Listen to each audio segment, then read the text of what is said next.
Pole పెట్టండి రేపు morning వరకు చూద్దాం. ఇంకో కాలర్ రెడీగా ఉన్నారు. నారాయణ గౌడ్ గారు వికారాబాద్ నుంచి. నారాయణ గౌడ్ గారు నమస్తే అండి, ఈటెల్ గారు ఉన్నారు, మాట్లాడండి. చెప్పు Narayana. Thank you. Vikarabad okay okay చెప్పండి. చెప్పు నారాయణ. మీరు అభిమాని సార్. నేను థ్యాంక్ యూ. నేనేమి మీకు ఓకే ఓకే ప్రజలకైనా అభిమాని అయిపోయినా. అభిమాని sir. Thank you Narayana. Okay అంటే ఇప్పుడు వికారాబాద్ మరి ఇంతకుముందు ఈటెల రాజేందర్ గారికి ఏమైనా అంచరుడా లేకపోతే టీవీలో చూసి అభిమానా? లేదు టీవీలో సార్ ఆల్రెడీ మాకు ముందు మేము పార్టీ నుంచి అభిమానిస్తున్నాం.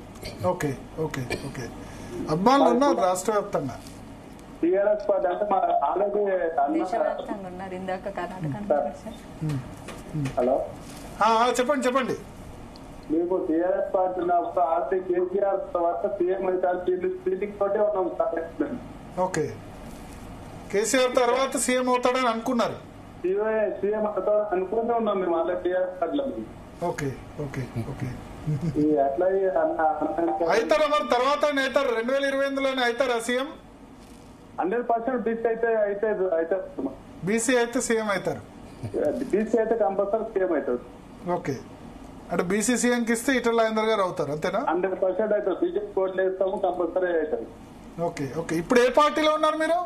మేము బీఆర్ఎస్ లో ఉన్నాం సార్. మేము బీఆర్ఎస్ లో ఉన్నారు. ఓకే మరి బీఆర్ఎస్ లో ఉన్న వాళ్ళు మరి ఈటెల రాజేందర్ గారికి ఓటేస్తారా? మరి Etela Rajender CM candidate declare చేస్తే అంటే డిక్లేర్ అయితే కంపల్సరీ వేసుకోమైతే సార్. ఓకే ఓకే మాకేముందంటే బీఆర్ఎస్ ఉన్నాను కూడా అంటే బీజేపీ చేసుకోమైతే మాకు. మరి ఈటెల రాజేందర్ ను బీఆర్ఎస్ వదులుకొని తప్పు చేసింది అనుకుంటారా?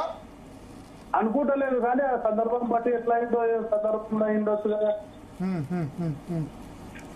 Okay okay so Etela Rajender గారు కటింగ్ అక్రాస్ పార్టీస్ ఒక section of people will like you. Even BRS చాలా మంది పార్టీలోంచి వెళ్ళిపోయిన వాళ్ళు ఆఫ్ ది రికార్డ్ లో మాట్లాడితే నేతలు కార్యకర్తలు చాలా మంది అభిప్రాయపడతారు కేసీఆర్ వదులుకొని తప్పు చేశారు, కేసీఆర్ ఈటెల రాజేందర్ వదులుకోకుంటే ఎలక్షన్ ఓడిపోకపోదేమో ఇట్లా అనుకుంటున్న వాళ్ళు కూడా ఉన్నారు. అంటే హుజురాబాద్ ఎలక్షన్ వల్ల ఒకటి వచ్చింది ఏంటంటే కేసీఆర్ ను ఓడించొచ్చు అని ప్రూవ్ అయింది. అంటే మంచి నాకు పెద్ద సోషల్ మీడియా ఉండదు, నాకు పెద్ద మీడియాలో కూడా పెద్ద పలుకుబడి ఉండదు.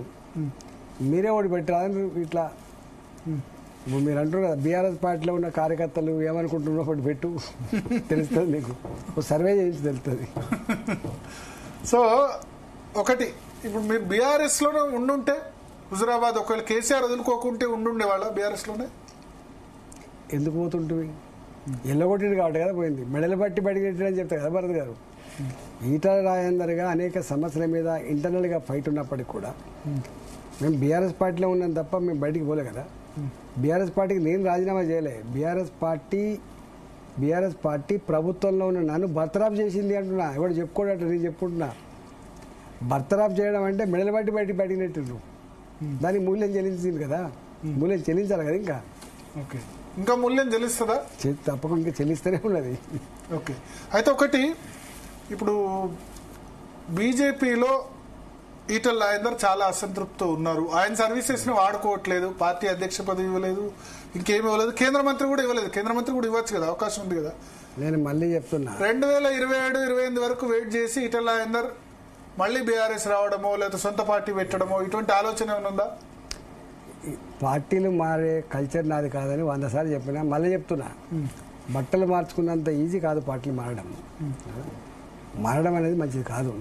నా లైఫ్ లో ఒకటేసారి పార్టీ అదే ఎక్కువైపోయింది. రెండోది మళ్ళా బీఆర్ఎస్ పార్టీకి పోతారు. ఇదంతా నేను హుజురాబాద్లో ఒకసారి స్టేట్మెంట్ ఇచ్చిన, సైలెంట్ గుడుకలు ఉంటాయి జేబులల్లా, కానీ ఇట్లా పిచ్చి పని చేయొద్దని చెప్పి.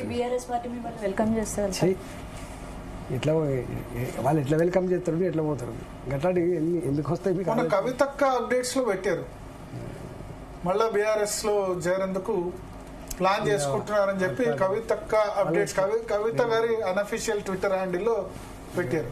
పూటకొక మాట మాట్లాడే వాళ్ళ గురించి నేను ఏం కామెంట్ చేస్తా చేయను. అంటే ఎట్లా పుట్టకొక్క మాట అంటే ఏం మాట్లాడేది? నేను కామెంట్ చేయదలుచుకోలే భరత్ గారు.